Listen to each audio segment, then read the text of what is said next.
أعوذ بالله من الشيطان الرجيم. بسم الله الرحمن الرحيم.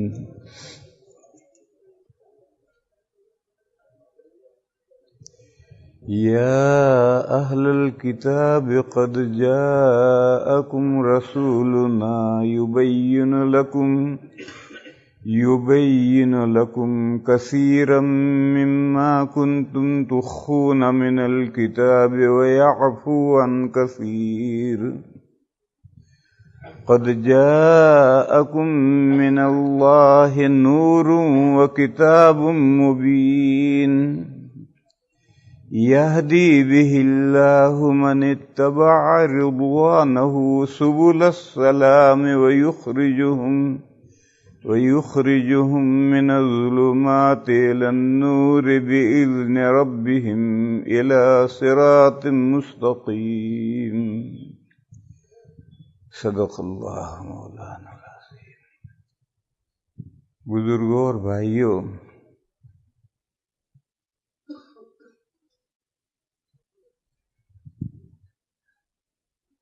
سوال یہ کیا تھا کہ دیوبند اور بریلی میں کیا فرق ہے، دیوبندیت کیا ہے اور بریلویت کیا ہے. میں نے بتلایا تھا حب رسول اور حب اولیاء میں غلو کا نام بریلویت ہے، اور حب رسول اور حب اولیاء میں اعتدال کا نام دیوبندیت ہے. مختصر سے مختصر لفظوں میں یہ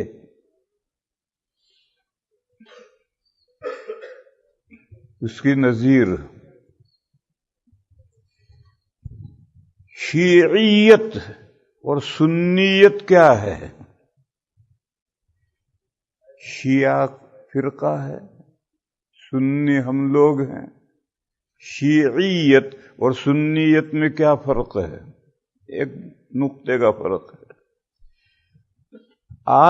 حب آل رسول میں نہیں، آل رسول، رسول اللہ صلی اللہ علیہ وسلم کی آل اولاد کی محبت میں غلو کا نام شیعیت ہے، اور اس میں اعتدال کا نام سنیت ہے. ہمیں بھی آل رسول سے محبت ہے الحمدللہ، مگر اس میں اعتدال غلو نہیں. ان کو بھی آل رسول سے محبت ہے، رسول سے نہیں. رسول کو تو ایک طرف کرو، آل رسول سے محبت ہے. اور آل رسول میں محبت حدود سے آگے چلی گئی تو وہ شیعہ بن گیا. تو ایک بنیادی نقطہ ہوتا ہے جہاں سے اختلاف شروع ہوتا ہے، پھر اختلاف کے بالوں پر نکلتے ہیں، پھر طرح طرح سے نئے نئے مسئلے اختلافی آپس میں پیدا ہوتے چلے جاتے ہیں اور بات بڑھتی چلی جاتی ہے. لیکن اختلاف شروع ہوتا ہے ایک بنیادی نقطے سے. یہ آپ نے کیا کہا کہ آل رسول سے محبت، رسول سے محبت نہیں، یہ کیا بات کہی؟ بھئی آل رسول سے محبت ہے تو رسول سے پہلے محبت ہوگی، کوئی ضروری نہیں. آل رسول سے محبت ہو تو رسول صلی اللہ تعالی علیہ وسلم سے بھی محبت ہو، یہ ضروری نہیں. دیکھو میں اس کی نظیر دوں. ایک فرقہ ہے جو اپنے آپ کو اہل حدیث کہتا ہے، ان کو قرآن سے کوئی محبت نہیں، بس حدیث حدیث، رات دن حدیث حدیث حدیث حدیث رٹتے رہیں گے، قرآن سے ان کو کوئی محبت نہیں. ارے بھائی قرآن تو اللہ کا کلام ہے اور وہ وحی مطلوع ہے، اور حدیثیں بھی اللہ کی طرف سے وحی ہیں، اور ارشاد تو حضور کے ہیں، وحی اللہ کی ہے، تو اس کا سیکنڈ نمبر ہونا چاہیے، نہیں انہوں نے اس کو فرسٹ نمبر کر دیا۔ اور قرآن کریم کی ہے، مسلمان ہیں تو مانیں گے، جب مسلمان ہے تو ماننا ہی ہے، لیکن جو اہمیت دینی چاہیے قرآن کریم کو ان کے نہیں ہے۔ ایک قصہ سناؤں میں تمہیں، بنارس، وارانسی، اب نیا نام اس کا یہ رکھا ہے ہندوؤں نے، وہاں ہمارے بھی بہت لوگ ہیں اور اہل حدیث بھی بہت ہیں، ان کا سب سے بڑا مدرسہ وہی ہے۔ ایک مرتبہ میں وہاں ایک مدرسے کے جلسے میں گیا، ہمارا جو مدرسہ ہے وہ اور ان کا جو سب سے بڑا مدرسہ ہے، ان دونوں کے دروازوں کے درمیان میں 500,000 میٹر کا فاصلہ ہے۔ تو رات کو ہم پہنچے، جلسہ ولسہ ہوا، رات سو گئے، صبح اٹھے، فجر پڑھی، پھر میں نے اپنے ایک فاضل کو جو دارالعلوم دیوبند کا فاضل تھا، میں نے اس سے کہا بھئی آؤ ان سلفیوں کے مدرسے کو دیکھ کر آئیں، میں نے کہا چلو۔ تو ہم نے کوئی اطلاع پہلے کی نہیں تھی، ہمارے ذہن میں بھی نہیں تھا، ہم چلے جائے، گیٹ بند، تو ہم نے کھٹکھٹایا 10 منٹ کے بعد میں گیٹ کیپر نے دروازہ کھولا، وہ سو کر اٹھا ہوا، اس کی چہرے سے شکل سے نظر آ رہا تھا کہ کمرے میں، دروازے کے پاس کمرہ تھا، اس میں سو رہا تھا، وہاں سے اٹھ کر اب آیا، آج دروازہ کھولا اس نے۔ میں نے اس سے کہا کہ بھئی ہمیں ریکٹر صاحب سے مقتدی حسن ازہری رحمہ اللہ، وہاں کے ریکٹر تھے، محتمم تھے اور ازہر کے پڑھے ہوئے تھے، اور مختلف سیمیناروں میں میری ان سے دید شنید تھی۔ دید شنید سمجھے؟ دید مانے دیکھا، اور شنید کے معنی ایک دوسرے کی باتیں سنی، ایک نے دوسرے کو دیکھا، دید کے معنی دیکھا، اور شنید معنی ایک نے دوسرے کی باتیں سنی۔ یہ اردو کا محاورہ پاکستان کے تو لوگ حضرات جانتے ہیں دید شنید کا مطلب، مگر ہمارے گجراتی نہیں جانتے، اس لیے میں نے بتلایا کہ دید شنید کے یہ معنی ہے۔ سیمیناروں میں الیک سلیک تھی، یہ دوسرا محاورہ ہے، الیک سلیک تھی۔ تو میں نے کہا بھئی مقتدی حسن صاحب سے ملنا ہے، تو کھڑا رہا، پھر کمرے میں گیا، ہم باہر دروازے پر کھڑے رہے، وہ کمرے میں گیا، اور اندازہ ایسا ہوا کہ اس نے فون کیا، قریب تو نہیں تھا، ذرا دور کمرہ تھا، لینڈ لائن تھی، تو کچھ سمجھ میں تو نہیں آیا۔ تھوڑی دیر کے بعد میں اس نے کہا کہ آپ آ جائیں کہ مقتدی حسن صاحب گھر میں ہیں، ابھی تشریف لا رہے ہیں۔ میں نے کہا ٹھیک ہے، ہم اندر گئے، ہم پورے 2 منزلہ مدرسہ ہے، پورے مدرسے میں نیچے اوپر گھومے، تو تمام طلبہ کمروں میں سوئے پڑے تھے، فجر کی نماز ہو چکی، کوئی طالب علم اٹھا ہوا نہیں، سب سوئے پڑے تھے۔ گھومے پھرے، ہم نے دیکھا، دیکھ کر پھر ہم مسجد کے پاس سے گزرے، تو ایک طالب علم، ساری مسجد بند ہے، ایک دروازہ کھلا ہے، ہم اندر گئے دیکھنے کے لیے، تو ایک طالب علم زمین پر قرآن شریف رکھ کر پڑھ رہا تھا، بالکل زمین پر، نہ کوئی چیز بچھائی ہے، نہ کوئی رحل ہے، بالکل فرش ہوتا، مسجد میں فرش ہوتا ہے، اس فرش پر قرآن رکھ کر پڑھ رہا۔ تو مجھے عجیب سا معلوم ہوا، اس کے پاس میں القراءۃ الرشیدہ رکھی تھی اور قرآن کو زمین پر رکھ کر پڑھ رہا تھا۔ تو میں نے اس طالب علم سے کہا اللہ کے بندے، یہ تو نے القراءۃ الرشیدہ، یہ انسان کی لکھی ہوئی کتابی تو نے زمین پر رکھ رکھی ہے، اور یہ اللہ کی کتاب بھی تو نے زمین پر رکھ رکھی ہے، تیرے نزدیک ان دو کتابوں میں کوئی فرق نہیں؟ تو اسے مجھے یوں دیکھا اور دیکھ کر کے پڑھنے لگا، میری بات کا کوئی اثر قبول نہیں کیا۔ خیر ہم گھوم پھر رہے، 15-20 منٹ، آدھا گھنٹے کے بعد میں ریکٹر صاحب آئے، مقتدی حسن صاحب، اب وہ اللہ کو پیارے ہو گئے ہیں، اللہ ان کی لغزشوں سے درگزر فرمائے، ان کی مغفرت فرمائے۔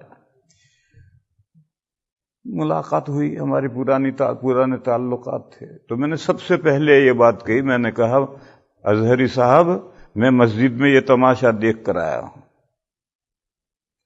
کہ کتاب بھی اس نے القراءۃ الراشدہ بھی نیچے رکھ رکھی طالب علم نے، اور قرآن بھی نیچے رکھ رکھا۔ تو اظہری صاحب نے مجھے جواب دیا، ہم نے طلباء کے قرآن پڑھنے کے لیے ایک ہال بنایا ہے، وہاں ٹپائیاں ہیں، وہاں بیٹھ کر پڑھنے کے لیے انتظام ہم نے کیا ہے۔ یہ مجھے انہوں نے جواب دیا کہ ہم نے طلباء کے قرآن پڑھنے کے لیے ایک ہال بنایا ہے، وہاں ٹپائیاں ہیں، اس کا ہم نے انتظام کیا ہے، مگر یہ بدتمیز طالب علم جو کر رہا تھا اس کے بارے میں کچھ نہیں بولے۔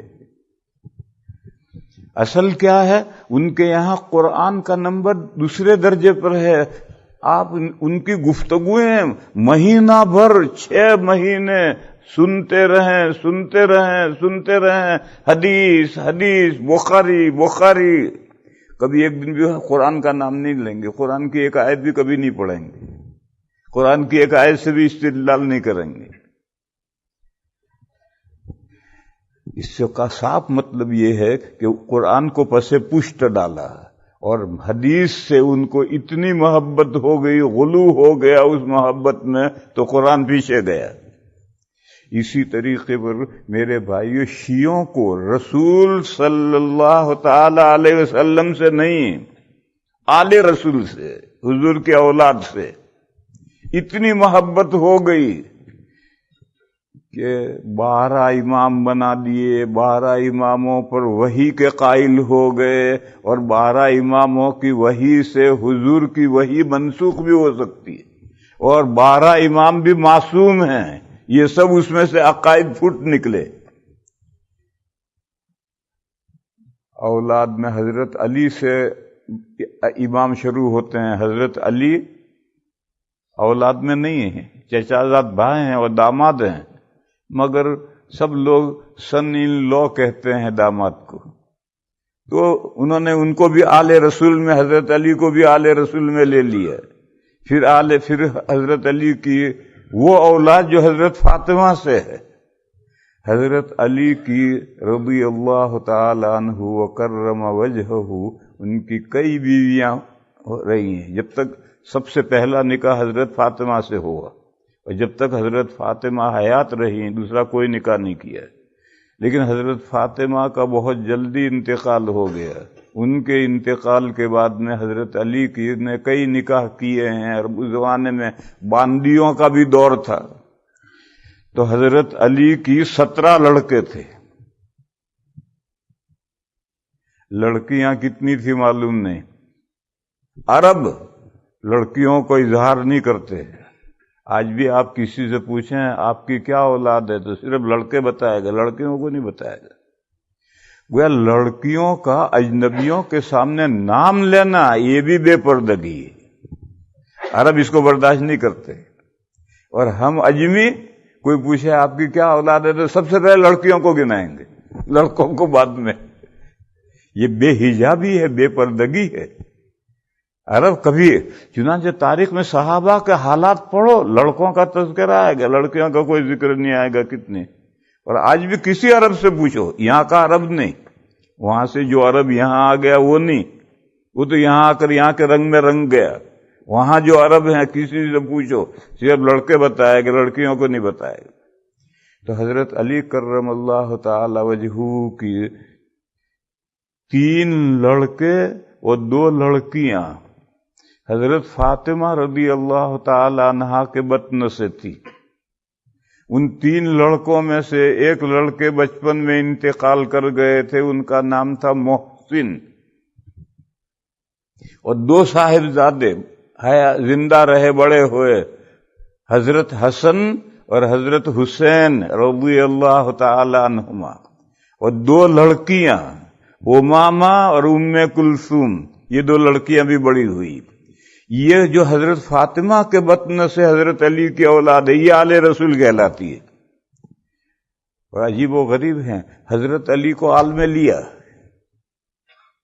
کہا وہ سن آف لو ہیں، داماد ہیں، داماد کو بیٹا ہی کہتے ہیں، تو حضرت علی کو تو آل رسول میں لیا، اور حضرت علی کی ساری اولاد کو نہیں لیا، صرف حضرت فاطمہ سے جو اولاد ہے اس کو آل رسول میں لیا۔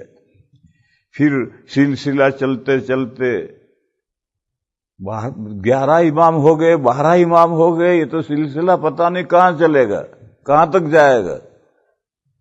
تو پھر انہوں نے سلسلہ روک دیا 12ویں امام پر، اور 12ویں امام کو غائب کر دیا، چلے گئے کہیں غار میں چلے گئے، اور پھر وہ جو غار میں چھپ گئے جا کر ان کا نقیب بنایا۔ اب نقبہ ہوتے ہیں اور وہ ان کا کانٹیکٹ ہوتا ہے، 12واں امام جو غار میں غائب ہے اس سے رابطہ رہتا ہے اور امت کی رہنمائی یہ نقیب کرتا ہے۔ خمینی صاحب ایسے ہی نقیب تھے، یہ ان کے ائمہ کرتے ہیں، یہ ان کا ایک سسٹم ہے۔ گویا آج تک ان کے یہاں سربراہی جو ہے وہ 12ویں امام کی ہے، لیکن 12ویں امام سامنے نہیں ہے، وہ چھپ کر بیٹھے ہوئے ہیں ایک غار میں اور ابھی حیات ہیں۔ وہ نکلیں گے اس غار سے، کب نکلیں گے؟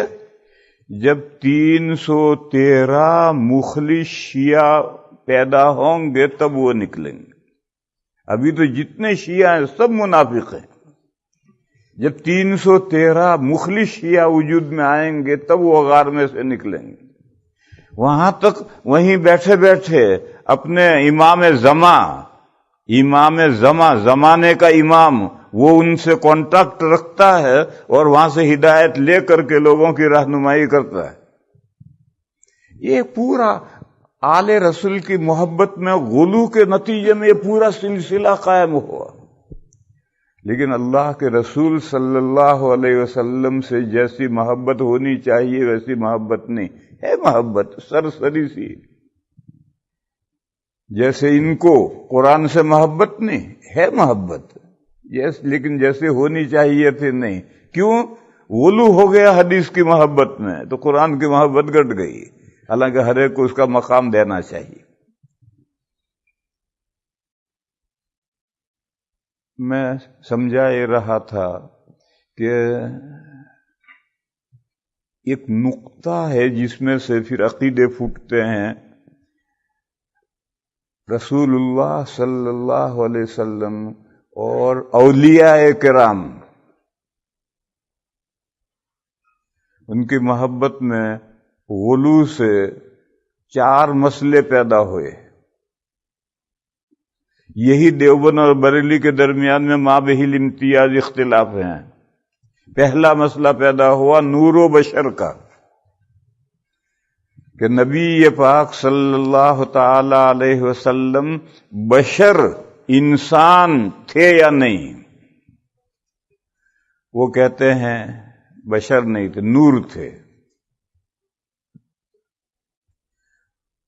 دیوبند کہتا ہے بشر تھے، بس ہم کہتے بشر تھے، وہ کہتے نور تھے، بشر تھے ہی نہیں۔ ان کی دلیل کیا ہے؟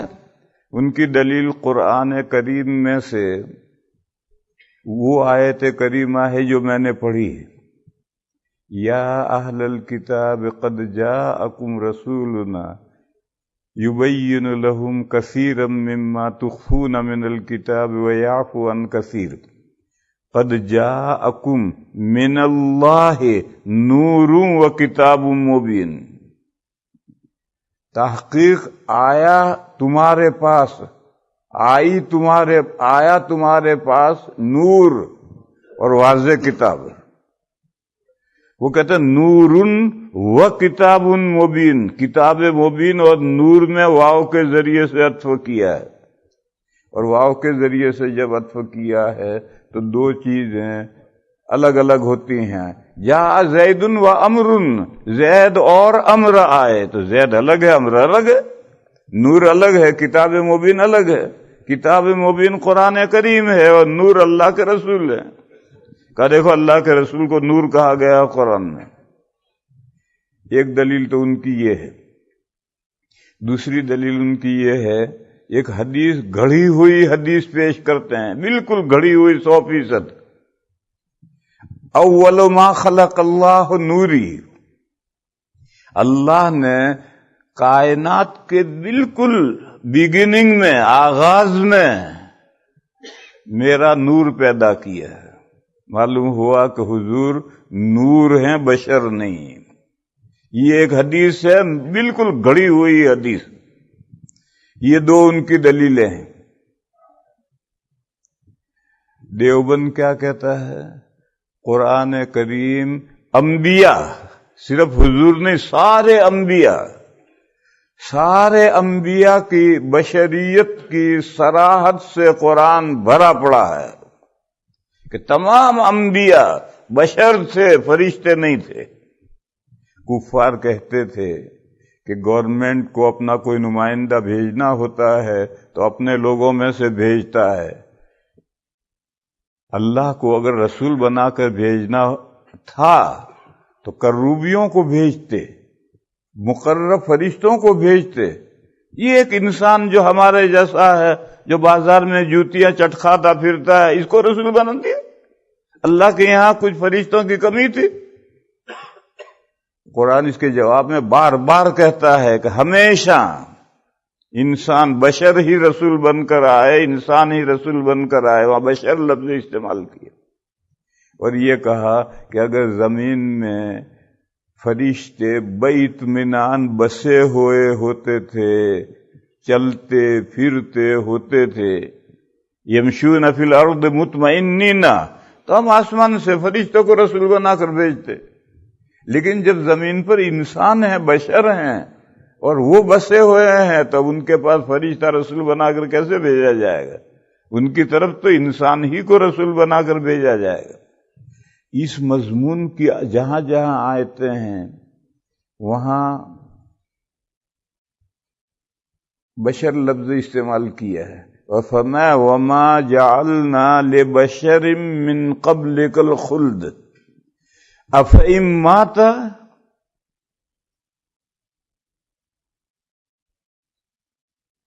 ام هم الخالدون. آپ سے پہلے جو بھی رسول آئے ہم نے اس کو بشر بنایا، ہمیشہ کوئی زندہ نہیں رہا. بہت لمبی مدت بھی کوئی زندہ نہیں رہا.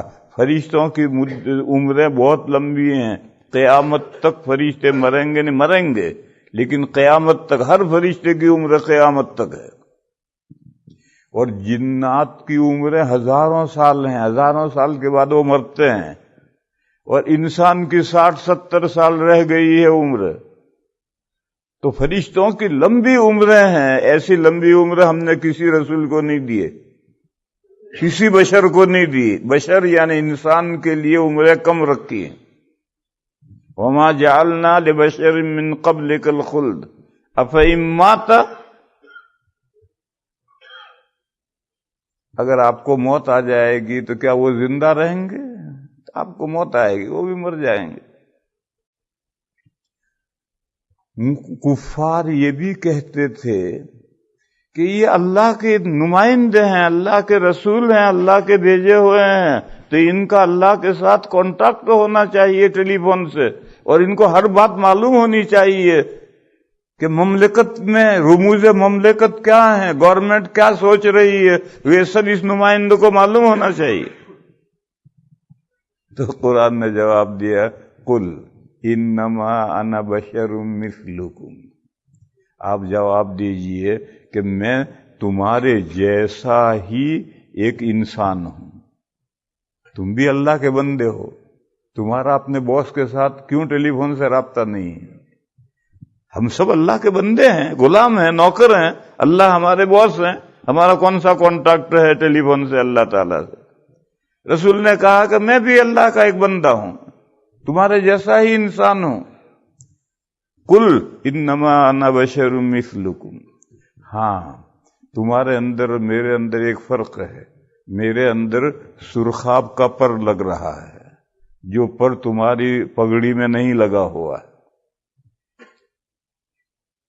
ایک فرضی پرندہ ہے سرخاب، وجود کچھ نہیں اس کا، جیسے ایک پرندہ عنقا ایک پرندہ ہے، ایسا ہے ویسا ہے، سب فرضی باتیں۔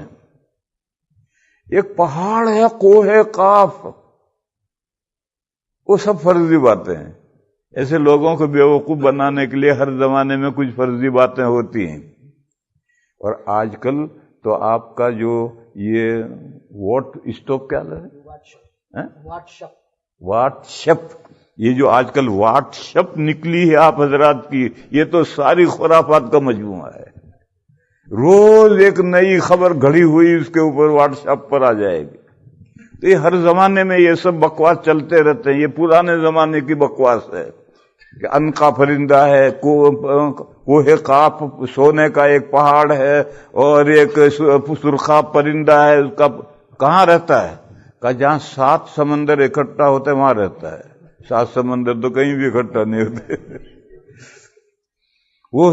وہ پرندہ آج تک کسی نے نہیں دیکھا، لیکن وہ 7 سمندر جہاں رہتا ہے وہاں ان کا پر کبھی کبھی گر جاتا ہے، تو وہ پر مل جاتا ہے، اور وہ پر اتنا خوبصورت ہے اور اتنا مبارک ہے کہ بادشاہ اسے پگڑی میں یوں گھساتے ہیں۔ مغل بادشاہوں کے تم نے فوٹو دیکھے ہوں گے تو ان کی پگڑی میں ایک یہاں پر ہوگا، وہ سرخاب کا پر، یعنی خاص امتیاز جو کسی کو حاصل نہیں ہے۔ میری پگڑی میں سرخاب کا پر لگ رہا ہے اور کسی کے پاس میں یہ سرخاب کا پر نہیں ہے۔ تو میں نے جو محاورہ استعمال کیا کہ میں تمہارے جیسا ہی انسان ہوں، تم بندے ہو، تمہارا اپنے باس سے ٹیلی فون سے رابطہ نہیں ہے، تو میں بھی تمہارے جیسا انسان ہوں، میرا کہاں سے رابطہ ہوگا؟ ہاں میرے اندر تمہارے اندر ایک فرق ہے، میرے اندر ایک سرخاب کا پر لگ رہا ہے۔ وہ کیا پر لگ رہا ہے کہ میرے پاس اللہ کے معبود ہونے کی وحی آتی ہے کہ معبود وہ اکیلے ہیں، ان کے علاوہ کوئی معبود نہیں ہے، اور تم نے مندروں میں جو خدا بٹھا رکھے ہیں یہ کوئی معبود نہیں ہے، یہ وحی آتی ہے میرے پاس۔ قل انما انا بشر مثلکم یوحی الی انما الہکم الہ واحد۔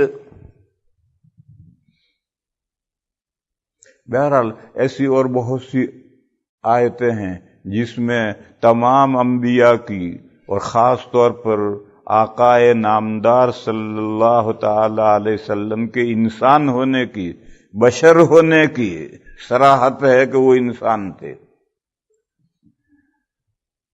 اور یہ حدیث اول ما خلق اللہ نوری، اللہ نے سب سے پہلے میرے نور پیدا کیا، یہ بوگس حدیث ہے، موضوع حدیث ہے، گھڑی ہوئی حدیث ہے، اس کا کوئی سر پیر نہیں ہے۔ سیرت کی ایک کتاب ہے مواہب لدنیا کی شرح، زرقانی، 8 جلدوں میں ہے۔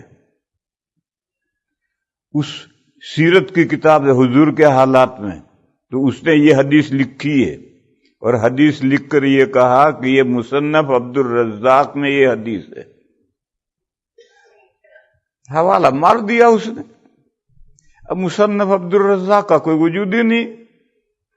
ابھی حوالہ صحیح ہے یا نہیں ہے میرے بھائیوں، یہاں رک کر یاد رکھو، یہ جو لوگ حوالے دیتے ہیں ان میں سے 50% حوالے بھی بوگس ہوتے ہیں، لہذا کسی حوالے پر اعتماد مت کرو۔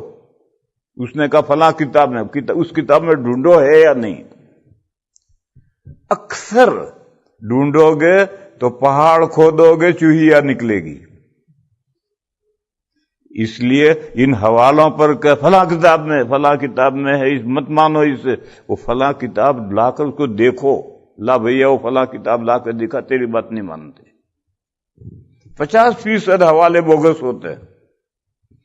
تو مصنف عبدالرزاق تھی ہی نہیں، اس نے حوالہ دیا، بڑا آدمی تھا، ہم نے مان رکھا تھا، اور آج بھی بے شمار لوگ مانتے ہیں اور یہی حوالہ دیتے ہیں کہ مصنف عبدالرزاق میں یہ حدیث ہے۔ پھر مصنف عبدالرزاق چھپ کر آئی، مولانا حبیب الرحمن اعظمی محدث قدس سرہ کی تحقیق سے 11 جلدوں میں چھپ کر آئی، تو میں نے 11 طالب علموں کو ایک ایک جلد دے کر بٹھایا کہ پوری جلد پڑھو، یہ حدیث کہاں ہے ڈھونڈو، تو پوری 11 جلد میں نے پڑھوا دی، کہیں وہ حدیث نہیں۔ دوسرا حوالہ تھا اجلونی، ایک بڑے محدث گزرے ہیں، ان کی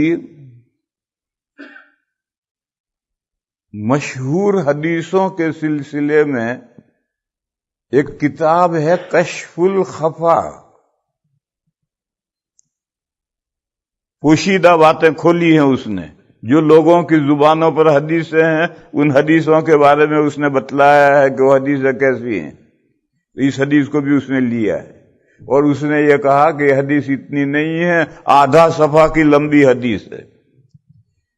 وہ مجھے بھی یاد نہیں کہ اللہ نے سب سے پہلے، نبی پاک صلی اللہ تعالی علیہ وسلم نے فرمایا کہ اللہ نے سب سے پہلے میرا نور پیدا کیا، پھر اس کے 4 حصے کیے، ایک حصے سے آسمان و زمین پیدا کیے، پھر چوتھا حصے کے پھر 4 حصے کیے، اس سے عرش و کرسی پیدا کیے، پھر چوتھے حصے کے اور 4 حصے کیے، یوں حصے ہوتے ہوتے پوری کائنات بن گئی اللہ کے رسول کے نور میں سے۔ تو یہ تو وہی نظریہ ہو گیا وحدت الوجود والا۔ فلاسفہ یہ کہتے ہیں، اور اسی نظریے کو صوفیوں نے لیا کہ بندوں کا وجود اور اللہ کا وجود ایک ہے۔ یہ بندے سب اللہ کے وجود کے اندر ہی شکلیں ہیں، جیسے دھوپ میں صورتیں پیدا ہوتی ہیں، پانی میں بلبلے پیدا ہوتے ہیں، اللہ کے وجود ہی میں یہ مخلوقات پیدا ہوئی ہیں، تو سب کو اللہ میں ملا دیا۔ تو انہوں نے سب کو رسول میں ملا دیا کہ اللہ نے سب سے پہلا میرا نور پیدا کیا، پھر نور کے 4 حصے کر کے چوتھے حصے سے آسمان و زمین پیدا کیے، پھر اس کے چوتھے حصے سے عرش و کرسی پیدا کیے، پھر اس کے اسی چوتھے حصے میں چلتے گئے اور پوری کائنات اسی چوتھے حصے میں سے نکل آئی۔ تو وہ وحدت الوجود تھا، یہ وحدت النور ہو گیا۔ گویا ساری کائنات حضور کے نور سے پیدا ہوئی ہے، حضور کے نور کے علاوہ کچھ نہیں۔ اور یہ حدیث میں نے کہا ہے ہی نہیں کسی کتاب میں، اور جتنی لمبی چوڑی جس انداز سے ہے وہ تو صاف واضح ہے کہ گھڑی ہوئی بات ہے۔ علماء دیوبند نے کہا نبی پاک صلی اللہ تعالی علیہ وسلم بشر تھے، قرآن کریم میں 10 آیتیں ہیں جن میں اللہ کی کتابوں کو نور کہا گیا ہے، کسی پیغمبر کو نور نہیں کہا گیا، نہ حدیثوں میں نہ قرآن میں کوئی آیت کریمہ نہیں ہے جو کسی بھی رسول کو نور کہا گیا ہو۔ ہاں اللہ کی کتابوں کو نور کہا گیا ہے۔ فرمایا انا انزلنا التوراۃ فیہا ھدی ونور، ہم نے تورات اتاری، اس تورات میں گائیڈنس تھا اور لائٹ تھی، تو گائیڈنس بھی تورات ہے، لائٹ بھی تورات ہے۔ اسی طریقے پر یہ جو آیت کریمہ ہے سورہ مائدہ کی، وَأَنزَلْنَا کیا ہے، قَدْ جَاءَكُم مِّنَ اللَّهِ نُورٌ وَكِتَابٌ مُبِينٌ، نور اور کتاب مبین دونوں قرآن شریف کو کہا گیا ہے۔ نوروں اور لائٹ بھی قرآن ہے، اور واضح کتاب بھی قرآن ہے۔ دلیل آگے پڑھو، یہدی بہی آیا ہے، بہی معنی آیا، تسنیہ کی ضمیر نہیں آئی۔ اگر نور اور کتاب مبین دو ہوتے تو یہدی بہی ما آتا، ان دونوں کے ذریعے سے اللہ راہ دکھاتے ہیں. حالانکہ آگے بہی آئے، یہدی بہی من اتبع رضوانہ، جو اللہ کی خوشنودی کی فالو کرتا ہے، چاہتا ہے کہ اس سے اللہ راضی ہو جائیں، تو اس بندے کو اللہ تعالی نور اور کتاب مبین کے ذریعے سے راہ دکھاتے ہیں. یہ بہی ضمیر ہے کہ یہاں نور اور کتاب مبین ایک ہیں. کہ بعض مفسرین نے لکھا ہے کہ نور سے مراد حضور پاک صلی اللہ علیہ وسلم ہے، لکھا ہے. بعض مفسرین نے لکھا ہے. قرآن تو مفرد کی ضمیر استعمال کر رہا ہے، تو ہم قرآن کی سنیں گے یا بعض مفسرین کی سنیں گے؟ قرآن کریم تو کہتا ہے یہدی بہی. حالانکہ قاعدے سے اگر نور اور کتاب مبین الگ الگ ہے تو یہدی بہیما آنا چاہیے، اور بہیما نہیں ہے. تو ہم قرآن کی سنیں. قرآن کہتا ہے کہ نور اور کتاب مبین ایک ہیں، اور فلاں مفسر کہتے ہیں کہ دو ہیں، نور سے مراد حضور ہیں. تو مفسر کی سنیں گے یا قرآن کی سنیں گے؟ تو اس آیت کا یہ جواب ہے. اور پورے قرآن و حدیث میں یہ ایک اول ما خلق اللہ نوری، یہ جو ایک موضوع حدیث ہے، اس کے علاوہ کسی حدیث میں، کسی قرآن کی آیت میں اللہ کے کسی رسول کو، کسی نبی کو نور نہیں کہا گیا ہے، اور بشر جگہ جگہ کہا گیا ہے. بعض لوگ تعویل کرتے ہیں، ایسی تعویل لا یروا بہ قائلہ، ایسی تعویل جو عقیدے والے کو پسند نہیں ہے. عقیدے والے بریلوی ہیں کہ انبیاء بشر نہیں ہیں، نور ہیں. تو وہ تعویل ایسی تعویل کرتے ہیں جو ان قائلین کو پسند ہی نہیں ہے. وہ یہ کہتے ہیں کہ نبی پاک صلی اللہ تعالی علیہ وسلم بشر بھی تھے، نور بھی تھے. اس کو تو وہ مانتے ہی نہیں، بشر مانتے ہی نہیں کہ وہ ایک وقت میں بشر بھی تھے اور نور بھی تھے. یہ ایسی تعویل ہے کہ لا یرضی بہ قائلہ. یہ جو مسئلہ ہے کہ نبی پاک صلی اللہ تعالی علیہ وسلم نور تھے یا بشر تھے، اس میں سے مسئلہ نکلا کہ حضور پاک صلی اللہ تعالی علیہ وسلم کا سایہ تھا یا نہیں تھا. ظاہر ہے نور کا کوئی سایہ نہیں ہے. یہ بتیاں سب جل رہی ہیں، لائٹ ہے، نور ہے، ان کا کہاں سایہ ہے؟ اور بشر ہیں، جیسے ہم سب بشر ہیں تو ہمارے سایہ ہیں، تو حضور کا بھی سایہ ہوگا. یہ مسئلہ پیدا ہوا. ان بریلیوں نے کہا حضور کا کوئی سایہ نہیں تھا، وہ نور تھے. ہم کہتے ہیں کہ نہیں، سایہ تھا، بشر تھے. اور یہ جو قول ہے کہ نور بھی تھے اور بشر بھی تھے، یہ ایسی تعویل ہے جس کے قائل راضی نہیں ہے، پسند نہیں کرتا ہے. بریلوی نور اور بشر دونوں باتیں حضور کو نہیں مانتے، وہ کہتے ہیں وہ نور ہی تھے. اور یہ جو فرمایا قل انما انا بشر مثلکم، تو وہ کہتے ہیں کہ انا الگ ہے، ماں الگ ہے. اور انا کے معنی بے شک، اور ماں کے معنی نہیں. آپ جواب دیجئے بے شک نہیں ہوں میں تمہارے جیسا انسان. لا حول ولا قوت الا باللہ. وہ کہتے ہیں انا الگ ہے اور ماں الگ ہے. انا حرف مشبہ بالفعل بے شک، اور ماں کے معنی نہیں. ماں نافیہ ہے. یہاں تو قرآن میں تحریف کرتے ہیں، وہ تو بشر مانتے ہی نہیں. بس یہ تعویل ہمارے بعض علماء کی نام لوں میں.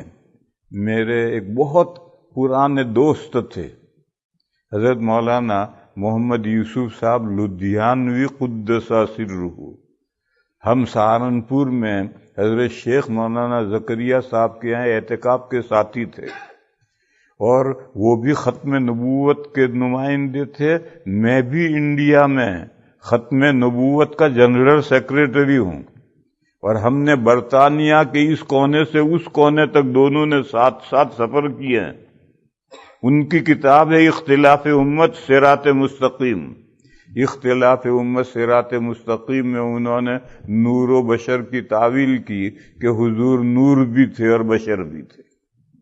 یہ تعویل ایسی ہے جس کو بریلوی نہیں مانتے.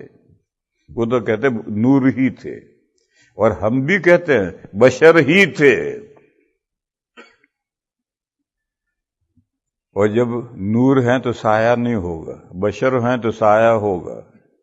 یہ مسئلہ نیا کھڑا ہوا، جبکہ حدیث شریف میں صراحت ہے کہ نبی پاک صلی اللہ تعالی علیہ وسلم کا سایہ تھا.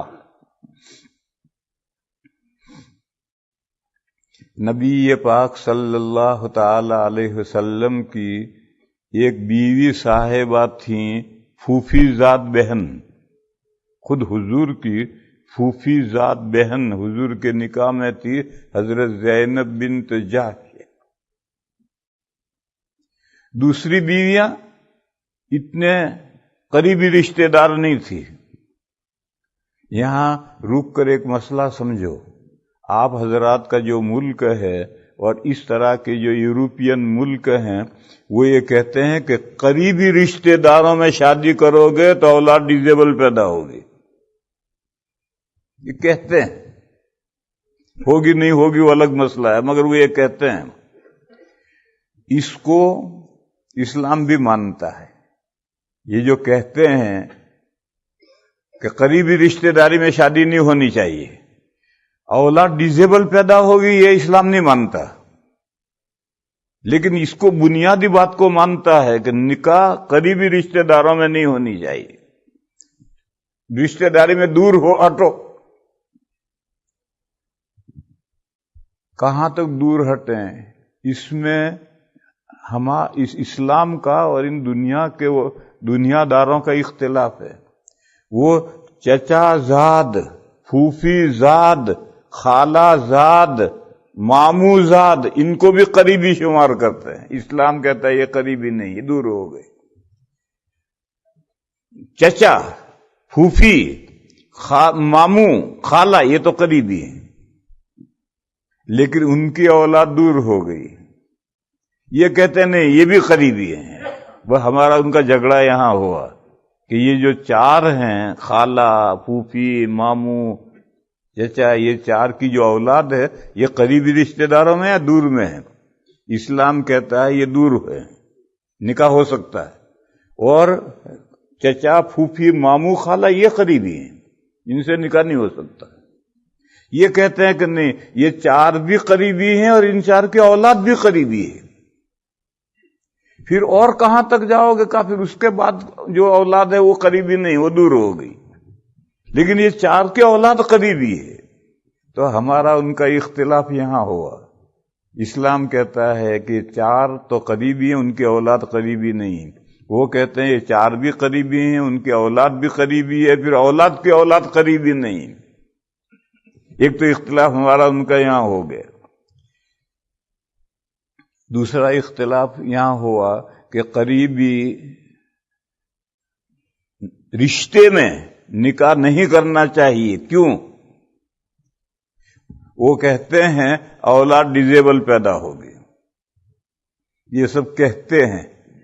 کبھی اتفاق سے ڈیزیبل پیدا ہوتی ہے تو کہ دیکھو تمہاری پھوپھی کی لڑکی تمہارے نکاح میں ہے، اس لیے ڈیزیبل اولاد پیدا ہوئی. یہ سب بوگس ہے، بکواس ہے. جو دور کے رشتے میں ہوتا ہے، کینیا، چائنا کی بیوی ہوتی ہے، وہاں بھی ڈیزیبل پیدا ہوتے جب اللہ چاہتے ہیں. وہاں کیا کہو گے؟ میں چپ رہیں گے، کچھ نہیں بولیں گے. تو یہ جو ان کا کانسیپٹ ہے، تصور کہ قریبی رشتے میں نکاح نہیں ہونا چاہیے، اولاد ڈیزیبل پیدا ہوگی، اسلام اسے نہیں مانتا. اسلام نے یہ کہا کہ قطع رحمی حرام ہے. خاندان سے بنائے رکھو، بگاڑو مت. قطع رحمی مانے خاندانی رشتہ داری کو کاٹنا حرام ہے. قطع رحمی حرام ہے. یہ رحمی ناتا، رشتہ داری کہاں تک لے جاؤ گے؟ وہ تو سارے انسان ایک ماں باپ کے اولاد ہیں. تو آخر کہاں تک لے جاؤ گے؟ اس ناطے کو کہاں تک لے جاؤ گے؟ کہیں روکنا تو پڑے گا. اب اگر بہن نکاح میں ہے اور میاں بیوی میں ہو گیا جھگڑا، تو وہ جھگڑا کہاں تک پہنچتا ہے آپ لوگ جانتے ہیں؟ ہمارے یہاں تو اتنا نہیں جاتا، لیکن آپ حضرات کے یہاں کہاں تک جاتا ہے؟ اب بھائی بیوی کے درمیان میں سیپریشن ہو گیا، اب زندگی بھر بھائی بہن سے نہیں بولتا، بہن بھائی سے نہیں بولتی۔ اگر بہن سے نکاح جائز ہوگا تو قطع رحمی تک پہنچے گا۔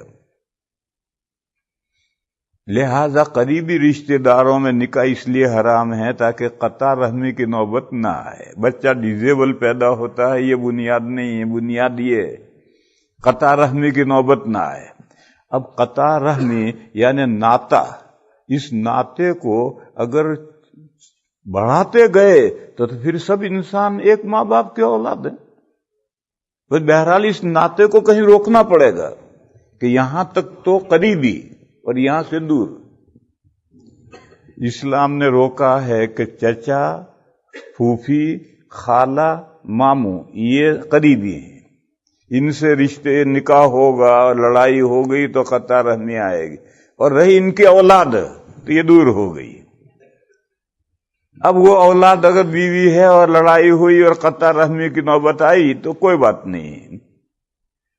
تو اسلام نے یہاں تک جا کر روک دیا قریبی رشتہ داری کو، اس سے آگے دور، اور ان دنیا والوں نے ان کی اولاد تک، پہلی اولاد تک لے گئے، اس کے بعد دور، دوسری اولاد کو وہ بھی کہتے ہیں دور۔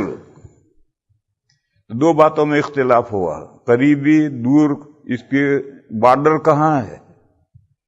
دوسرا یہ ہے کہ قریبی رشتہ داری میں نکاح ناجائز کیوں ہے؟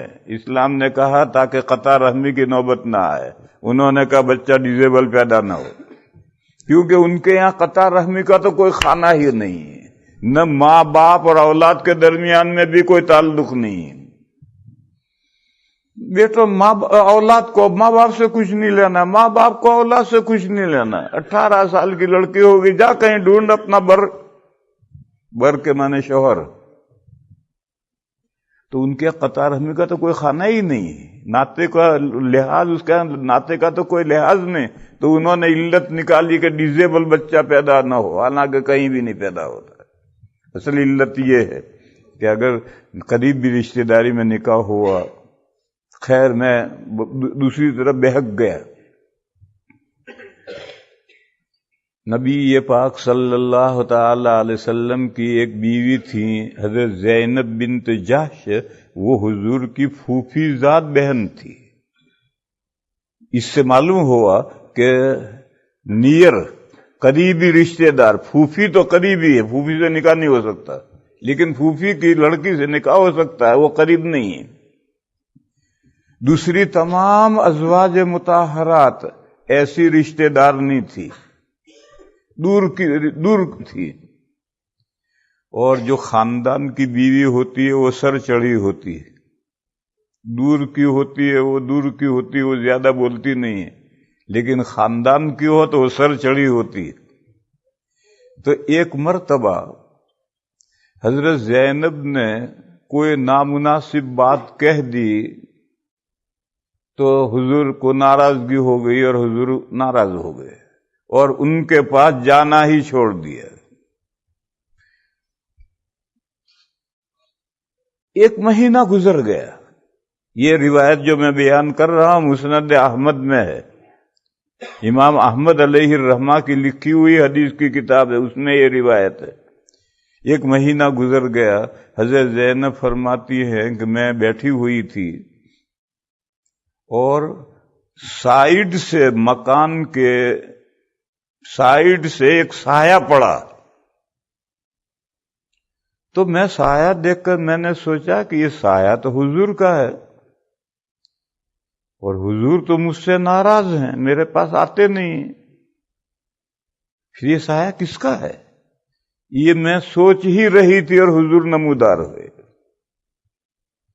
یہ روایت مسند احمد میں ہے کہ انہوں نے سایہ دیکھ کر حضرت زینب نے سوچا کہ سایہ تو حضور کا ہے اور حضور تو ناراض ہیں، میرے پاس آتے نہیں، یہ سوچ ہی رہی تھی اور حضور نمودار ہوئے۔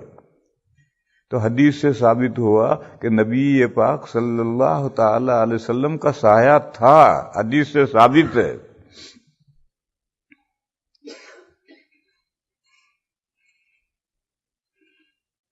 دوسری دلیل بخاری کی حدیث ہے، نبی پاک صلی اللہ تعالی علیہ وسلم نے فرمایا لا تطرونی کما اطرت النصارى عیسی ابن مریم فی عیسی ابن مریم قولوا عبد اللہ ورسولہ۔ فرمایا میری تعریف میں آسمان زمین کے قلابے مت ملاؤ، جیسے عیسائیوں نے عیسیٰ علیہ السلام کی تعریف میں آسمان زمین کے قلابے ملائے، میری تعریف میں ایسے آسمان زمین کے قلابے مت ملاؤ، مجھے میری تعریف میں حد سے آگے نہ مت بڑھ جاؤ۔ عیسائیوں نے کیا کہا؟ عیسیٰ علیہ السلام کو اللہ کی حدود میں پہنچا دیا اور کہا کہ سن آف گاڈ، اللہ کا بیٹا بنا دیا۔ اور باپ اور بیٹا تو ہم جنس ہوتے ہیں، باپ اور بیٹا تو ایک ہی جنس کے ہوتے ہیں، تو باپ خدا ہے تو بیٹا بھی خدا ہے، یوں خدائی میں پہنچا دیے۔ تو فرمایا میری تعریف میں ایسے آسمان زمین کے قلابے مت ملاؤ جیسا عیسائیوں نے ملائے، کہو اللہ کے بندے اور اللہ کے رسول، بس یہ کہو۔ دیوبند یہی کہتا ہے، اور اسی کا نام ہے اعتدال۔ اور ان کے یہاں غلو ہے کہ بشر ماننے کے لیے تیار نہیں۔ تو رسول اللہ صلی اللہ علیہ وسلم کی محبت میں جو غلو ہوا تو اس میں سے پہلا مسئلہ یہ پیدا ہوا، نور و بشر کا مسئلہ کہلاتا ہے۔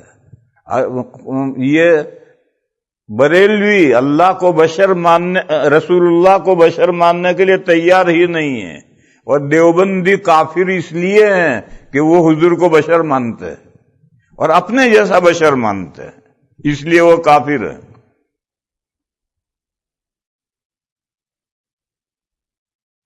اور ہم ان کو کافر نہیں کہتے۔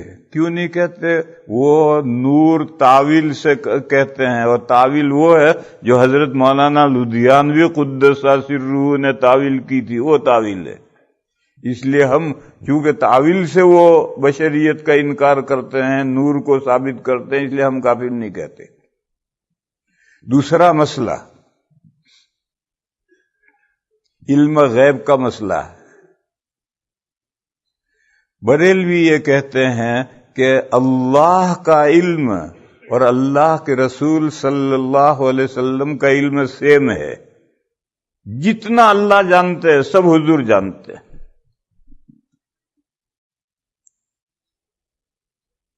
غیب و شہادت کو بھی جانتے ہیں، شہادہ مانے کھلی اور غیب مانے چھپی، کھلی چھپی تمام چیزیں جانتے ہیں۔ یہ چھپی ہمارے لیے، اللہ کے لیے کوئی چیز چھپی نہیں ہے۔ غیب و شہادت ہمارے اعتبار سے ہے، جیسے بھلی بری تقدیر اللہ کے اعتبار سے نہیں ہے، ہمارے اعتبار سے ہے۔ ہمارے لیے کیا مفید ہے، کیا مضر ہے، یہ بات ازلی پلاننگ میں شامل ہے۔ تو بھلی بری تقدیر ہمارے اعتبار سے، اللہ کے اعتبار سے نہیں ہے۔ اسی طریقے پر کھلی چھپی یہ ہمارے اعتبار سے، اللہ کے اعتبار سے کوئی چیز چھپی نہیں ہے۔ تو اللہ ہر چیز کو جانتے ہیں، غیب و شہادہ کو جانتے ہیں۔ نبی پاک صلی اللہ تعالی علیہ وسلم بھی غیب و شہادہ کو جانتے ہیں۔ جتنا علم اللہ کا وہ سارا علم اللہ نے اپنے رسول کو دے دیا ہے، مگر پھر تعویل کرتے ہیں کہ اللہ کا علم تو ذاتی ہے اور حضور کا علم عطائی ہے، اللہ نے حضور کو علم دیا ہے، یہ تعویل کرتے ہیں۔ جبکہ قرآن کریم میں 20ویں پارے کے شروع میں صراحت ہے، قل لا يعلم من في السماوات والارض الغیب الا اللہ۔ آپ کہیے کہ آسمانوں میں اور زمین میں کوئی غیب کو نہیں جانتا سوائے اللہ کے. ہر پوشیدہ چیز کو، ہر غیب کو صرف اللہ تعالی جانتے ہیں. اللہ کے علاوہ آسمانوں میں بھی کوئی غیب نہیں جانتا، زمین میں بھی کوئی غیب نہیں جانتا. قل لا يعلم من في السماوات والارض الغیب الا اللہ. مثال مارو، کوئی ایک بات بتاؤ جسے اللہ کے علاوہ کوئی نہ جانتا ہو. فرمایا وما يشعرون ایان یبعثون. کسی مخلوق کو نہیں معلوم کہ یہ دنیا جو چل رہی ہے یہ دنیا کب ختم ہوگی اور دوسری دنیا کب شروع ہوگی، اور مردے زندہ کر کے کب اٹھائے جائیں گے، کوئی مخلوق نہیں جانتی. حضرت اسرافیل علیہ السلام جو سور پھونکیں گے اور ان کے سور پھونکنے پر یہ دنیا ختم ہوگی، ان کو بھی نہیں معلوم کہ کب سور پھونکا جائے گا. بس ایک جزیہ ثابت ہو گیا کہ اس کو یہ غیب ہے، چھپی ہوئی بات ہے، اور اس کو اللہ کے علاوہ کوئی مخلوق نہیں جانتی. معلوم ہوا کہ عالم الغیب والشہادہ صرف اللہ تعالی ہے، اللہ کے علاوہ کوئی مخلوق عالم الغیب والشہادہ نہیں. پھر یہ جو مثال دی ہے کہ ایان یبعثون، کب مخلوقات دوبارہ زندہ کی جائے گی، اس کو کوئی نہیں جانتا. یہ نہیں جانتا، یہ کس درجے کا نہیں جاننا ہے؟ اس درجے کا ہے کہ ساری دنیا مل کر ریسرچ کرنے بیٹھ جائے تو ابھی نہیں جان سکتی. بل ادارک علمہم فی الآخرہ، بلکہ تھک کر رہ گیا ہے ان کا علم آخرت کے معاملے میں. ساری دنیا مل کر کے ریسرچ کرنے بیٹھے تو ابھی نہیں جان سکتی. علم کے اعتبار سے بعد خدا، اللہ کے بعد تمام مخلوقات میں سب سے بڑا مقام آقائے نامدار سرکار مدینہ صلی اللہ تعالی علیہ وسلم کا ہے. لیکن ان سے جب جبرائیل نے پوچھا متی الساعہ، قیامت کب آئے گی، تو آپ نے فرمایا جتنا تم جانتے ہو اتنا ہی میں جانتا ہوں. آپ سے میرے پاس اس سلسلے میں زیادہ علم نہیں ہے. آپ کیا جانتے ہیں کہ قیامت آئے گی بالیقین؟ میں بھی جانتا ہوں کہ قیامت آئے گی بالیقین. کب آئے گی آپ بھی نہیں جانتے، اس لیے پوچھ رہے. میں بھی نہیں جانتا، کیا بتلاؤں؟ تو جس کو ساری کائنات سے زیادہ علم دیا گیا ہے، اللہ کے برابر نہیں، ساری کائنات سے زیادہ علم دیا گیا ہے، وہ بھی کہتا ہے مجھے نہیں معلوم قیامت کب آئے گی. تو پھر کون سے ساری کائنات اکٹھا ہو کر ریسرچ کرنے بیٹھ جائے تو ابھی نہیں جان سکتی کہ قیامت کب آئے گی. بل ادارک علمہم فی الآخرہ، ان کا علم تو آخرت کے معاملے میں تھک کر رہ گیا ہے. یہ بریلوی حضرات یہ کہتے ہیں کہ اللہ کے علم میں اور اللہ کے رسول صلی اللہ علیہ وسلم کے علم میں کمیت کے اعتبار سے کوئی فرق نہیں ہے. کوانٹیٹی، کمیت کے اعتبار سے کوئی فرق نہیں. جتنا اللہ جانتے ہیں سارا حضور جانتے ہیں. ہاں، کوالٹی کے اعتبار سے فرق ہے، کیفیت کے اعتبار سے فرق ہے. اللہ کا علم ذاتی ہے اور حضور کا علم عطائی ہے، اللہ کا دیا ہوا ہے. یہ تعویل کیوں انہوں نے عطائی اور ذاتی کی؟ اس وجہ سے علماء دیوبند نے ان کو کافر نہیں کہا. لیکن بہرحال ان کی رائے غلط ہے. اللہ کے برابر کسی کا علم نہیں. یہاں رک کر کے ایک درمیان میں مسئلہ سمجھو.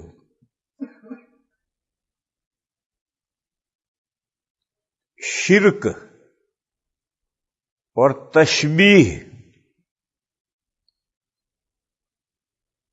اللہ کی صفات میں کسی مخلوق کو شریک کرنا، یہ شرک ہے. اور یہ مخلوق کو اللہ کے مشابہ قرار دینا ہے. پارٹنرشپ ہے. پارٹنرشپ ذات میں تو ہو نہیں سکتی. اللہ کی ذات تو ہے احد، ایلون، یگانا، وہ ذات تو ایک ہے. پھر پارٹنرشپ قائم ہوگی صفات میں. تو اللہ کی کسی صفت میں کسی مخلوق کو برابر گردان دینا یا حصے دار گردان دینا، یہ شرک ہے. یہی تشبیہ ہے کہ مخلوق کو اللہ کے مشابہ اور مانند گردانا ہے. تو یہ عقیدہ کہ جتنا علم اللہ کا ہے اتنا ہی علم کسی مخلوق کا ہے، یہ شرک ہے. اللہ کی صفت علم میں مخلوق کو پارٹنر بنا دیا، شریک گردان دیا، یہ شرک ہے. مگر اس کے باوجود دیوبند نے بریلیوں کو کافر نہیں کہا. کیوں؟ وہ یہ کہتے ہیں کہ شریک ہم نے نہیں کیا، اللہ نے اپنے شریک کر لیا اپنے حبیب کو. جتنا علم خود جانتے تھے وہ سارا حضور کو دے دیا. عطائی تو ذاتی نہیں مانتے. کہا ذاتی علم ہوتا کسی مخلوق کو تو اللہ کے برابر ہوتا ہے، لیکن ذاتی علم نہیں ہے، یہ تعویل کرتے ہیں. اس لیے باقی یہ عقیدہ ہے، مشرکانہ عقیدہ ہے، شرکی عقیدہ. اللہ کی صفت علم میں کسی کو برابر گرداننا، وہ کہتے ہیں ہم نے نہیں گردانا، اللہ نے برابر کیا ہے. عطائی کا مطلب یہ. ارے تم نے کیا، اللہ نے کیا. قرآن و حدیث کہتا ہے کہ اللہ کی کسی صفت میں اللہ کے برابر کوئی نہیں ہے. پھر سرکار مدینہ صفت علم میں برابر کیسے ہو گئے؟ تو دوسرا مسئلہ یہ تھا علم الغیب، شہادہ کا علم. تو ہمیں بھی وہ گھڑی لگ رہی ہوئی ہے، 8:35 ہوئے، میں دیکھ رہا ہوں، یہ شہادہ ہے. اس گھڑی کے پیچھے ایک کیڑا چل رہا ہے، وہ میں نہیں دیکھ رہا، وہ غیب ہے میرے لیے. تو جو چیزیں دکھ رہی ہیں وہ تو ہم جانتے ہیں، لیکن غیب جو چھپا ہوا ہے وہ ہم نہیں جانتے. تو علم الغیب، چھپی ہوئی چیزوں کا علم، اللہ ہی کو ہے یا اللہ کے علاوہ کسی اور کو بھی ہے. یہ ہمارے ان کے درمیان میں مسئلہ اختلافی ہوا، اور یہ مشرکانہ عقیدہ ہے، مگر ہم ان کو کافر نہیں کہتے، اس لیے کہ وہ تعویل کرتے ہیں. تیسرا مسئلہ اسی سے پیدا ہوا اور بڑی اہمیت حاصل کر گیا، اور وہ مسئلہ ہے حاضر ناظر. وہ کہتے ہیں نبی پاک صلی اللہ تعالی علیہ وسلم ہر جگہ موجود ہیں اور ہر چیز دیکھ رہے ہیں. میں نے پہلے کہا تھا کہ عجیب لوگ ہیں، کہتے ہر جگہ موجود ہیں، ہر چیز دیکھ رہے ہیں، پھر محفل میلاد میں درود پڑھتے پڑھتے ایک جگہ پر پہنچتے ہیں تو سب کھڑے ہو جاتے ہیں کہ حضور تشریف لائے. ابھی حضور تو حاضر ہیں، پہلے سے موجود ہیں، دیکھ رہے ہیں، اب تشریف لائے، کیا مطلب؟ بہر ان کا عقیدہ ہے کہ حضور ہر جگہ حاضر ہیں، ناظر ہیں، موجود بھی ہیں، دیکھ بھی رہے ہیں. دیوبند کہتا ہے یہ صفت صرف اللہ کی ہے. ہر جگہ حاضر اور دیکھنا، یہ ہر جگہ یہ صفت صرف اللہ کی. اللہ کے علاوہ کوئی مخلوق، کوئی بندہ نہیں، کوئی مخلوق نہیں ہے جو ہر جگہ حاضر ہو اور ناظر بھی ہو، ایسے کوئی مخلوق نہیں. یہ صفت اللہ کی ہے. یہاں جب ہم پہنچتے ہیں کہ یہ صفت اللہ کی ہے تو یہ جو غیر مقلدین ہیں، وہ سلفی جو ہیں، وہ کہتے ہیں کہ اللہ بھی یہاں بیت الخلاء میں بھی ہے، ہر جگہ حاضر ہیں، تو کیا بیت الخلاء میں بھی اللہ پاک ہے؟ یہ باولے ہیں، بے وقوف ہیں. قرآن میں ہے وَهُوَ مَعَكُمْ أَيْنَمَا كُنْتُمْ، اللہ تمہارے ساتھ ہیں جہاں بھی تم ہو. یہ تو قرآن میں ہے. اب آپ بیت الخلاء میں گئے تو آیت یہ کہتا ہے کہ اللہ تمہارے ساتھ ہے جہاں بھی تم ہو. اب بولو کیا کہتے ہو؟ آیت کریمہ ہے وَهُوَ مَعَكُمْ أَيْنَمَا كُنْتُمْ، اللہ تمہارے ساتھ ہے جہاں بھی تم ہو.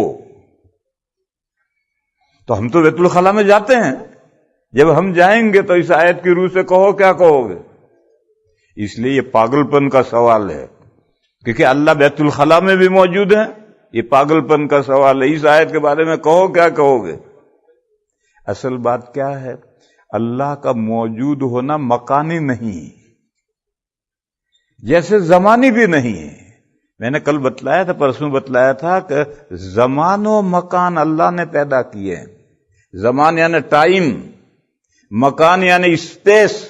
یہ دو اللہ کی مخلوق ہیں اور خالق مخلوق میں نہیں ہو سکتا. ورنہ سوال ہوگا کہ جب یہ مخلوقات پیدا نہیں ہوئی تھی تو اللہ کہاں تھے؟ جیسے عرش اللہ کا پیدا کیا ہوا مخلوق ہے، بس عرش اللہ کا مکان نہیں ہو سکتا. ورنہ سوال ہوگا کہ جب عرش نہیں پیدا ہوا تھا تو اللہ کہاں تھے؟ بس قرآن میں جو آیتیں ہیں اس کا مطلب ہے کہ اللہ کا عرش کے ساتھ تعلق ہے، وہ مکان جگہ نہیں ہے. جیسے کہتے ہیں کہ ہمایوں مر گیا، بابر تخت نشین ہوا، یعنی ہندوستان کا کنٹرول حکومت سنبھالی. تو وہاں ہندوستان میں تخت بھی ہے اور بابر کا اس کے ساتھ تعلق بھی ہوتا ہے، مگر بابر ہر وقت تخت پر بیٹھا رہتا ہے، ایسا سمجھنا غلطی ہے. تو اللہ کا عرش ہے، اللہ کا اس سے تعلق بھی قائم ہوتا ہے، لیکن وہ جگہ نہیں، مکان نہیں. اللہ کا مکان نہیں ہے، نہ اللہ زمانی ہے نہ مکانی ہے. جب اللہ زمانی اور مکانی نہیں ہے تو ہم بیت الخلا گئے تو بیت الخلا ہمارا مکان ہے. اللہ وہاں ہے مگر اللہ مکان میں نہیں ہے. اللہ تو زمانی بھی نہیں ہے، مکانی بھی نہیں ہے. بس یہ فضول محمل سوال ہے. اسی لیے جہاں قرآن میں یہ آیت آئی ہے وہاں مفسرین کہتے ہیں وَهُوَ مَعَكُمْ بِعِلْمِهِ وَقُدْرَتِهِ. جہاں بھی تم ہو اللہ تمہارے ساتھ ہیں، یعنی اپنے علم سے اور اپنی قدرت سے. مکانیت مراد نہیں ہے. تو حاضر کے معنی مکان میں حاضر نہیں، علم اور قدرت سے حاضر. اور ناظر کا بھی یہی مطلب ہے کہ اللہ تعالیٰ علیم و خبیر ہیں، بندوں کے تمام احوال سے واقف ہیں. آنکھ سے دیکھنا مراد نہیں ہے. تو یہ مسئلہ پیدا ہوا کہ حاضر ناظر صرف اللہ ہی ہے یا حاضر ناظر آقائے دو جہاں بھی ہیں. وہ کہتے ہیں حضور حاضر ناظر ہے، دیوبند کہتا نہیں، حاضر ناظر صرف اللہ ہے. اور اس میں بھی حاضر ناظر کا مطلب سمجھیو، حاضر کے معنی مکان میں حاضر نہیں، علم و قدرت سے حاضر. اور ناظر معنی سر کی آنکھوں سے نہیں، اللہ کی آنکھیں جیسے جس شان کی ہیں اس کے اعتبار سے عالم ہیں، واقف ہیں. کوئی چیز اللہ سے اوجھل نہیں ہے، غافل نہیں اللہ کسی بات سے. تو یہ تیسرا مسئلہ یہ پیدا ہو گیا. چوتھا مسئلہ یہ پیدا ہوا کہ اللہ کی صفت قدرت، اسی صفت قدرت کو صفت اختیار کہہ لو، اختیار کہہ لو، قدرت کہہ لو. اللہ مختار کل ہیں، پوری کائنات کے میں جو تصرف کرنا چاہیں اللہ کر سکتے ہیں. یہ بریلوی کہتے ہیں نہیں، اللہ کے علاوہ حضور بھی مختار کل ہیں اور اولیاء بھی مختار کل ہیں. حضور بھی جو چاہیں کائنات میں الٹ پلٹ کر ڈالیں، حضور کو اختیار اللہ ہے، اور دیا ہوا اللہ کا ہے. وہی عطائی و ذاتی کا مسئلہ.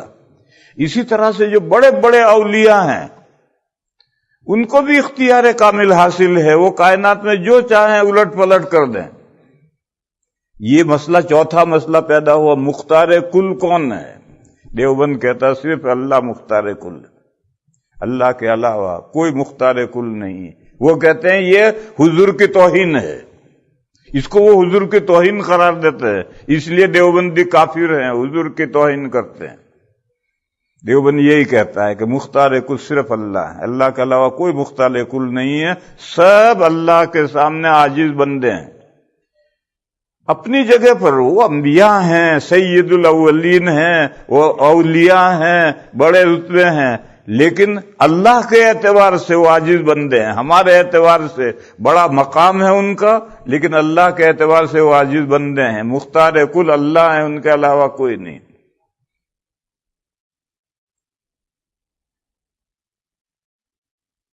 حقانی صاحب انڈیا میں ایک وائز مقرر گزرے ہیں، وہ بریلویوں کے خلاف بڑی زور کی تقریریں کیا کرتے تھے.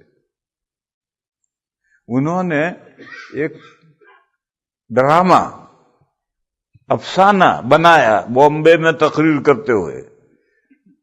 پہلے بامبے 90% بریلوی تھے، وہاں تقریر کرتے ہوئے افسانہ بنایا جو غلط ہے. انہوں نے کہا ایک علاقے میں بارش نہیں ہو رہی تھی، تو علاقے کے سبھی لوگ، سبھی انسان میمورنڈم لے کر بارگاہ خداوندی میں پہنچے کہ پروردگار عالم ہمارے یہاں بارش نہیں ہو رہی.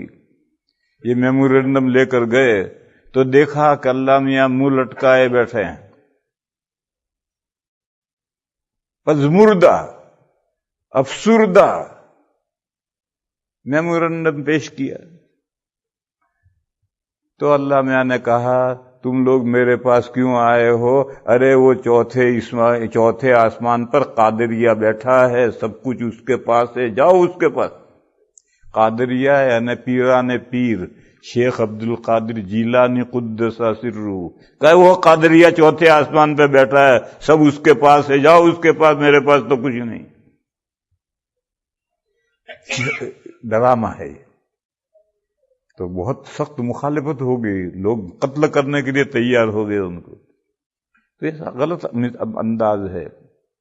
ایک دوسرا کوئی ڈرامہ کسی نے بنایا ہے کہ ملک الموت جا کر کے کسی کی روح قبضہ کر کے ملک الموت چلے گئے. وہ مجھے پورا ڈرامہ یاد نہیں ہے. تو لوگوں نے جا کر کے ان سے کہا، حضرت، ایک بزرگ سے کہا، حضرت ہمارے فلاں آدمی مر گیا. مر گیا؟ انہوں نے جبریل کو بلایا، آؤ. تو کہا وہ تھیلا لاؤ جس میں تمام روحیں ہیں. وہ تھیلا لے لیا اور اندر سے وہ روح نکال کے واپس، جاؤ زندہ ہو جاؤ. ایسی سب بکواس لوگ کرتے رہتے ہیں.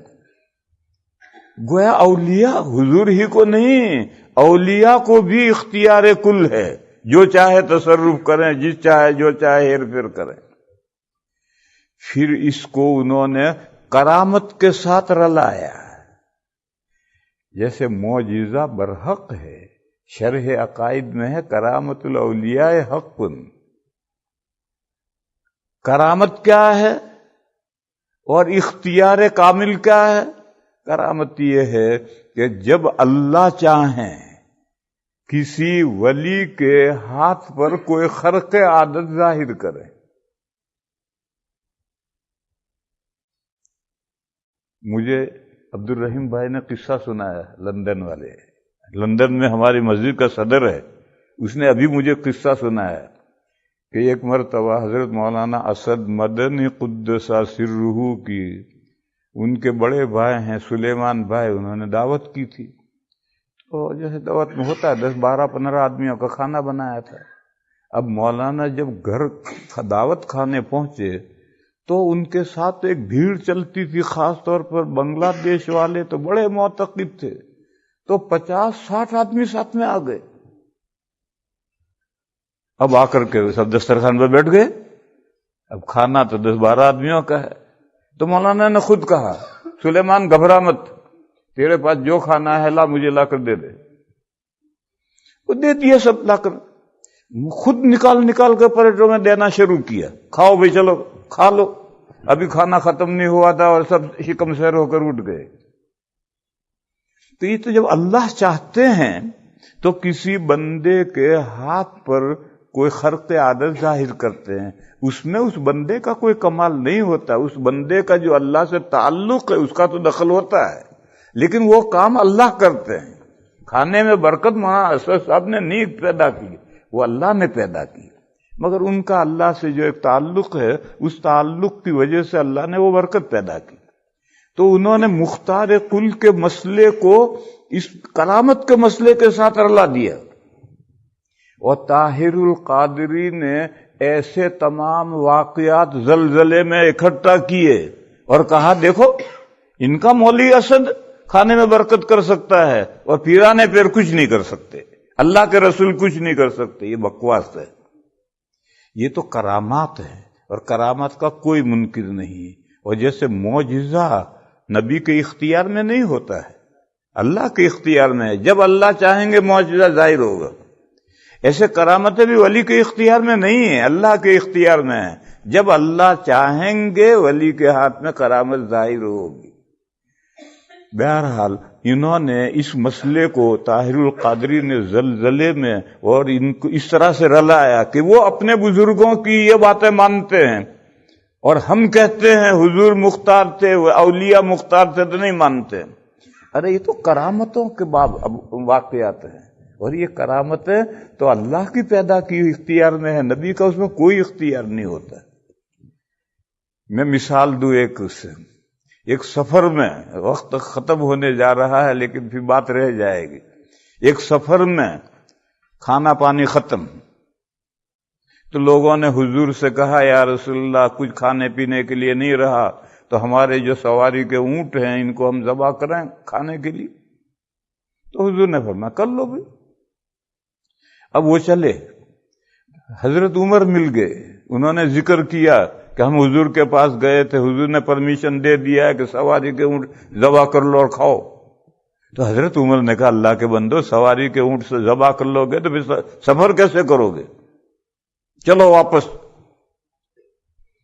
سب کو لے کر واپس آئے اور حضور سے عرض کیا یا رسول اللہ، لوگ اگر سواری کے اونٹ ذبح کر لیں گے تو پھر سفر کیسے کریں گے؟